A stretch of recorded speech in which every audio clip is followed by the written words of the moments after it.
Këto do të kërkojnë të bëjnë, pra, të krijojnë një fuqinë e tyre, pasi e kanë parë që në këtë botën e re në cilën po hym, në këtë botën multipolare, përveç fuqisë ekonomike, duhet të kesh edhe fuqinë ushtarake që ti jesh faktor për të ulur në çfarëdo tavolinë bisedimi. Dhe duke qenë se Evropa nuk e ka këtë fuqi ushtarake, atëherë në rast se do ta ndërtonte këtë fuqi ushtarake të saj.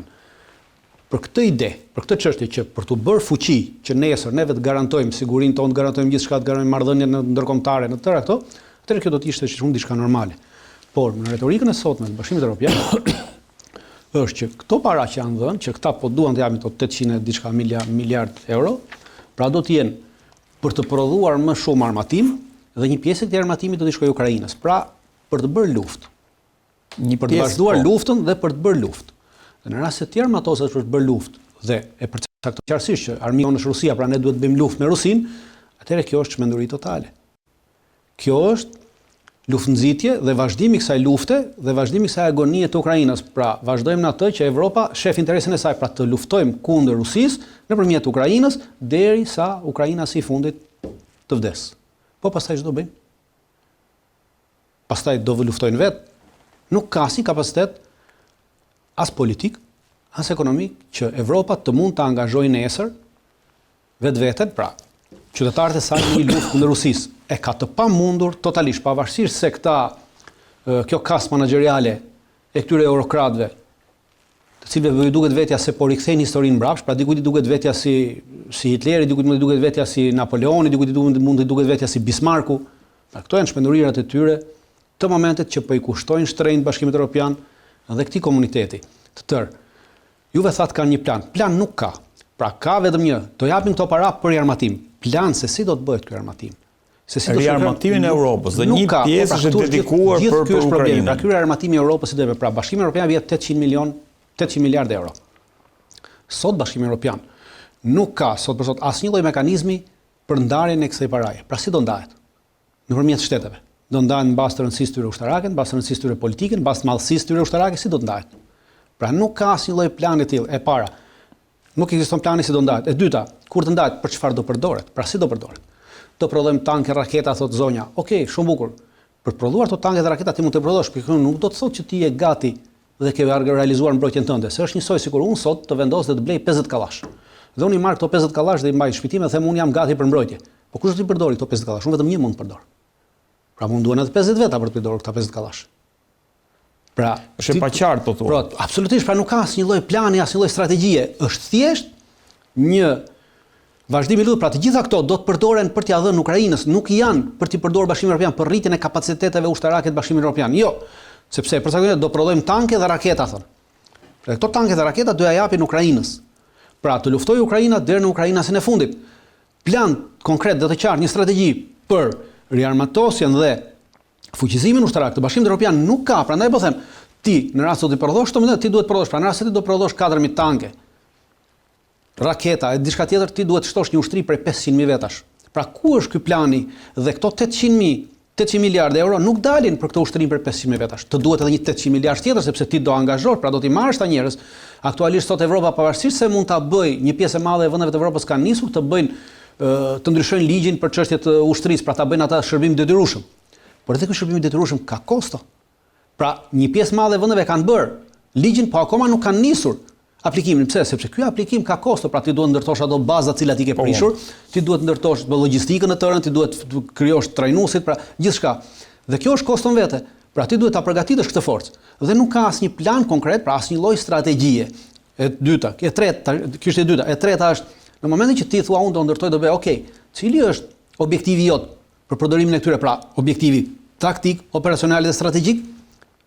Pra siç kemi folur në këto 3 vjet kemi folur që Rusia kur nisi luftën shpalli objektivat e saj, objektivi strategjik, operacional dhe taktik, apo jo? Dhe këto po ndjek. Cili është objektivi strategjik i Bashkimit Evropian në dhënien e këtyre parave? Pra këta vetëm thonë, neve do riarmatosemi, do prodhojmë tanke, do prodhojmë raketa, po me çfarë objektivi? Pra cili është objektivi që ti ke? Cili është objektivi strategjik në radh parë? Do thoni ju që po objektivi strategjik është që ata duan të luftojnë kundër Rusisë. Okej, ky është objektivi strategjik. Si do ta bësh të luftosh kundër Rusisë? Pra do shkosh ta luftosh atje. Atëherë do të thotë që ti po e bën me zero historinë tënde 500 vjeçare, që në çfarëdo tentative që ti ke bërë në sulm ndaj Rusisë e ke humbur. Pra nëse bazojmë mbi historinë, ne nuk erdhëm sot nga Marsi, edhe nuk dim se ç'ta ka ndodhur në këtë dynja. Ideja që këta krijojnë dhe që kanë bërë në këto 3 vjet është përdorimi i një fjalie dhe përdorimi i masave dhe trajtimi i masave popullore në të Bashkimin Evropian, edhe në vende të tjera puna jonë që si jemi Bashkimi Evropian, si fëmijë kopshti, duke na thënë që Rusia është e keqe, Ukraina është e mirë, dhe ndajmë dhe ne do bëjmë çdo gjë për të fituar që e mira të fitojë mbi të keqen. Ky është mentalitet edukatorësh kopshti dhe këta i trajtojnë njerëzit si të tillë. Ndërkohë që nuk mundet të trajtojnë si të tillë dhe në Evropë, pavarësisht se këta udhëheqësit, pra këta menaxherët evropian që janë mbledhur dhe kanë vendosur, se keni parë opozitat në Evropë kanë deklaruar të kundërtën. Edhe në Francë, Le Pen deklaroi që jo, ne si jemi dakord. Në Itali, Meloni, edhe pse është në pozitë, deklaroi që dakord për riarmatimin, por ushtar italian tha. Në Ukrainë nuk shkelin. Pra unë në rast se doni të shkoni në Ukrainë, shkoni pa ushtarët italian. Pra do me thënë që nuk ka asnjë plan, asnjë strategji, asnjë koncept se çfarë duhet bëjmë. Thjesht të riarmatosemi, këto gjysma t'ia japim Ukrainës. Okej, ja dham Ukrainës këto gjysma, pavarësisht se nuk mund ta ndryshojë në terren asnjë gjë fare, nuk ka asnjë kapacitet të ndryshojë sepse këto nuk janë prodhime që mund t'i bëjmë me plastelin. Do të kemi edhe një gjë. Kur nisë fjalës për prodhimin ushtarak, ai nuk bëhet me plastelin. Dhe i morëm neve 10 fëmijë kopshti dhe i vum dhe prodhoni secili nga i tank tash. Jo. Aktualisht Evropa prodhon, gjithë Evropa së bashku aktualisht prodhon 40 tanke në vit. Ndërkohë që Rusia e ka rritur kapacitetin e saj dhe me gjithë tanket e riparuara dhe me tanket e reja së bashku ka rritur në 700 tanke në vit. 40 me 700. Po, dhe planifikohet që në fund të 2025-s, sipas NATO-s, ajo të arrijë nivelin e 1000 tanke në vit. Pra shikoni ku është. Dhe mungon kjo industria, pra ti duhet të nëntosh historinë e industrinë nga e para, të fillosh të trajnosh këta njerëzit nga e para. Pra sa kohë duhet të arrish në nivel që të prodhosh.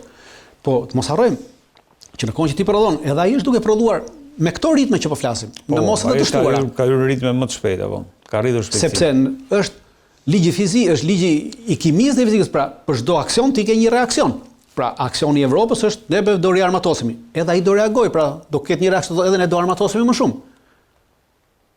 Pra një retorik lufte, e cila ku do na çojë? Do na çojë në humbje të asaj që aktualisht kemi. Pra totalisht, sepse çdo lloj armatimi që të prodhoj dhe të mund t'i japin, nuk mund ta rikthej gjendjen në Ukrainë, sepse Ukraina nuk ka ushtar. Për këtë dhe e pesta, kjo ishte ka e pesta është ku do t'i blej këto armët? Aktualisht 68% armatimit e merr në Shtetet Bashkuara të Amerikës. 15% prodhon vetë, pjesën tjetër e blen në Korenë e Jugut. Korea e Jugut është e gjitha nën kontrollin e Shtetit Bashkuar të Amerikës. Nuk është në kontrollin e Bashkimit Evropian. Po. Dhe mund thua që do ja blej këtyre amerikanëve dhe po në armatimin që ja blen amerikanëve nuk ja jep dot Ukrainës, sepse ligjet në tregtinë e armatimit ka një ligj të përcaktuar që ti nuk mund ta shesësh këtë siriolapsin që unë ta jap, nuk mund t'ja japësh askujt tjetër pa lejen time. Pavarësisht se e ke bler, pavarësisht se është i joti. Po ti s'mund t'ja japësh. Dhe Shtetet Bashkuara po thonë që ne nuk japim armë Ukrainës, dhe në këtë moment edhe kur t'ja japin, kur t'ja shesin këto Evropës, do thonë që këtë armën ti s'mund ta çosh në Ukrainë. Sepse në rast se ti e çon, automatikisht atëherë ke sanksione, ke probleme, ke gjëra të tjera. Pra, ky është kushti. Pra nuk mund t'i japësh vendeve të treta, është e përcaktuar në kontratat e blerjes, që s'mund t'i japësh armën tënde asnjë vendi të tretë pa i marrë leja atij që ta ka shitur prodhuesit. Pra si do t'i japi këto armë? Pra ne them që është totalisht një retorik lufte e një grupi njerëzish të cilët e kanë thënë edhe përsëris jetojnë në një realitet paralel i cili nuk ka lidhje me realitetin aktualisht në terren dhe që çdo veprim i tyre tashmë po shkon drejt asaj që mund të konsiderohet nesër si krim kundër njerëzimit dhe krim lufte, sepse të vazhdosh ta shohësh me sytë e tu që nuk ke mundësi ta ndryshosh gjendjen në terren. Pra Ukraina nuk mundet që ti rimarrë territoret e saj mbrapsht.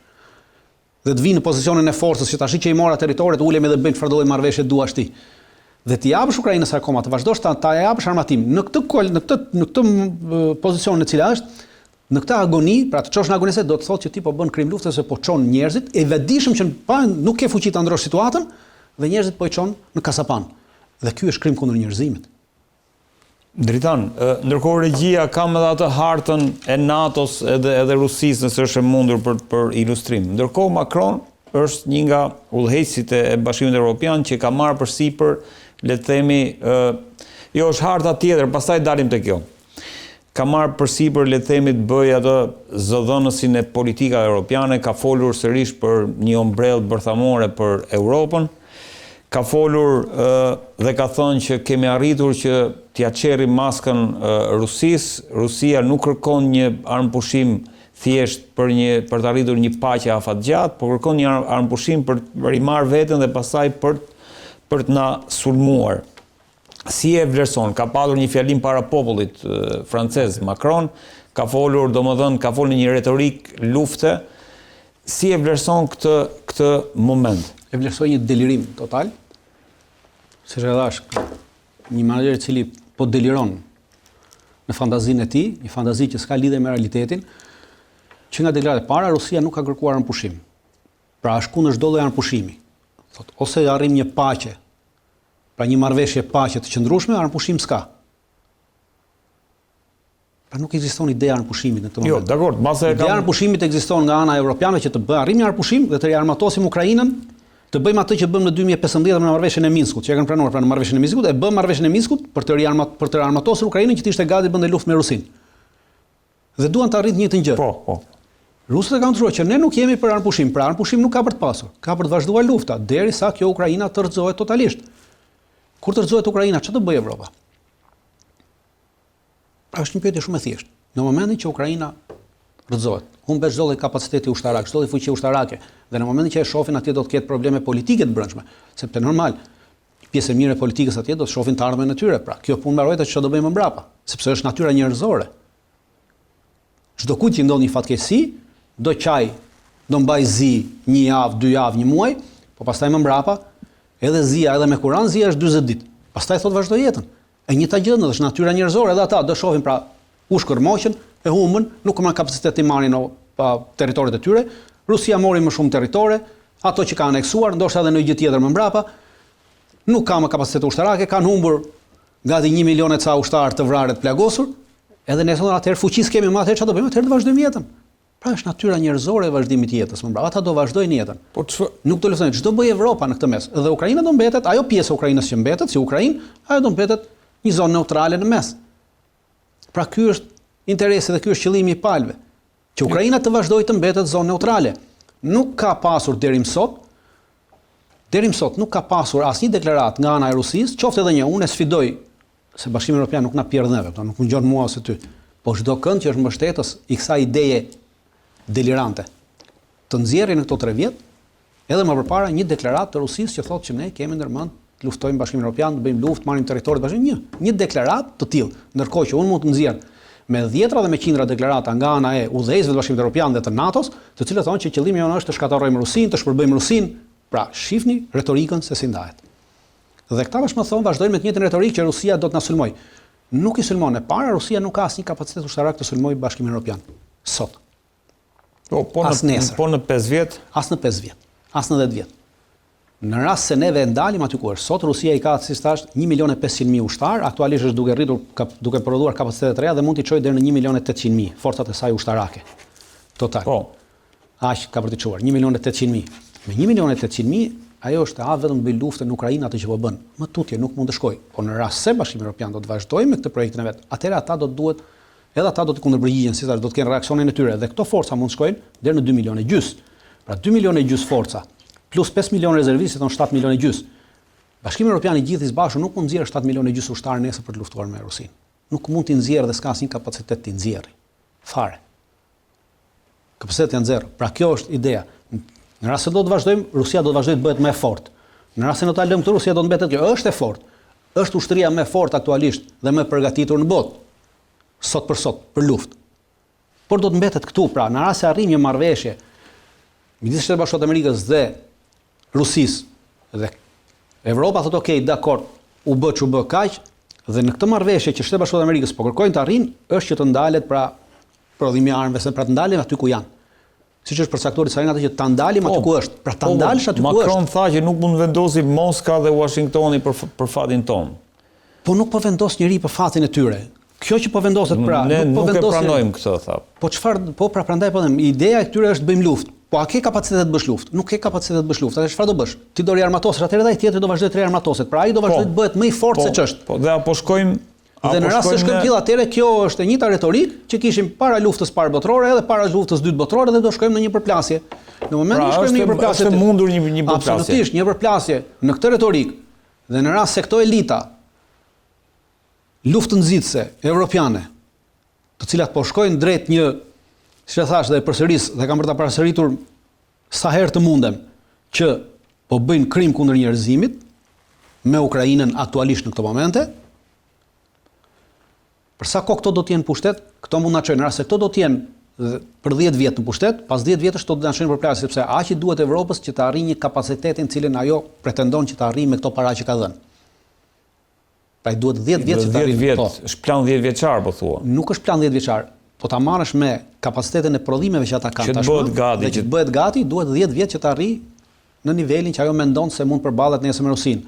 Dhe si do të përballet nesër me Rusinë? Ja ku po ja them që nuk do të shkojnë ata në Rusi. Jo, ata do të sulmojnë Kaliningradin dhe do ta detyrojnë Rusinë që të vijë për të mbrojtur territorin e saj, pra territorin që në Kaliningrad. Dhe kjo mund të jetë. Dhe kjo do të jetë përplasje sepse që Rusia të vinë në Kaliningrad mund të vijë nga deti dhe nga toka. Nga toka duhet të kalojë nëpërmjet Letonisë, kurse nga deti ka rrugën e vet që vjen. Dhe nga deti do të bllokohet nga Finlanda, Norvegjia, Suedia, dhe atje do të ketë luftime, edhe këtu. Pra kjo është ideja e këtyre, dhe kjo ka qenë. Dhe kjo nuk është ide që e them unë, po është ide që para 2 viteve gjysmë e kanë thënë ky Merci, i cili po vjen, ka thënë që ne duhet të marrim Kaliningradin. Sa ai ka qenë Friedrich Merz. Ka paremruar para 1 viti e gjys. Para 2 vitesh e gjysmë, ka thënë që edhe Kaliningradi është i joni. Dhe para disa kohësh edhe presidenti Lituanisë e Letonisë kanë deklaruar i drejtohen Kaliningradit me termin që ka pasur në kohën që ka pasur Lituania dhe Letonia. Po, e mbajmë në këtë moment. Pra, ky është qëllimi i tyre, jo se këta kanë për të vajtur nesër për të sulmuar Rusinë. Jo, këta e dinë që pak a shumë këta janë një grup, si thash, menaxherësh, eurokrat, frikacak. Po, do futesh në NATO në luftë, NATO nuk do futet në luftë, në rast se do ndodhte kjo që po thua ti. Në rast se këto vendet Bashkimit Evropian do të sulmojnë Kaliningradin, automatikisht NATO nuk mund të funksionojë si NATO më. Pra nuk funksionon në 5, sepse ti e ke gjuar, e ke sulmuar atë, pra nuk është ai që të ka sulmuar. Artikulli 5 thotë në rast se një vend i NATO sulmohet, në këtë rast është NATO që ka sulmuar dhe artikulli 5 nuk funksionon. Dhe t'jeni të bindur që pa mbështetjen e Shtetit Bashkuar të Amerikës, Bashkimi Evropian nuk ka asnjë shans të fitojë asnjë luftë me Rusinë. E qartë. Ndërkohë, Dritan, me që jemi të NATO dhe të ajo harta që paraqitëm, Trumpi dje ka bërë një deklaratë që ne nuk do ta mbrojmë një shtet që nuk paguan, le të themi, ato kuotën që duhet paguaj për NATO-n. A është kjo një sinjal që Trump do ta braktisë NATO-n nisur dhe nga këto premisa, Jo. Që nuk janë premisa që sjellin, le të themi, këtë e kemi pastaj regjia. Jo, nuk është e tillë. Vetë fakti, pra po ta analizojmë fjalinë, pra ne nuk do ta mbrojmë një shtet. Do me thënë që kur thotë ne nuk do ta mbrojmë një shtet të NATO-s që nuk mbrin nivelin e shpenzimeve ushtarake. Pra, që nga kjo le ta ndajmë në 2 pjesë. Ne nuk do ta mbrojmë, pra ne nuk do ta mbrojmë. Kjo do thotë që ne nuk do ta, do me thënë që NATO do të vazhdojë të jetë se NATO është e jona. Ata që nuk do ta plotësojnë do të dalin nga NATO. Pra jo unë. Ju që nuk paguani, ju do dilni, sepse kjo është kuptimi i kësaj fjalës. Pra ti kur thua që pra unë te lagja ime do t'i mbroj gjithë ata që kontribojnë. Pra unë në lagjen time. Pra unë vazhdoj të them që lagja është e imja. Pra nuk po them në lagjen tuaj. Pra nuk është një është mesazh i qartë që Shtetet Bashkuara të Amerikës jo vetëm që nuk do dalin nga NATO, po se e kam thënë një herë në një emision tuaj dhe përsëris, tashmë NATO si ka dalë pronari.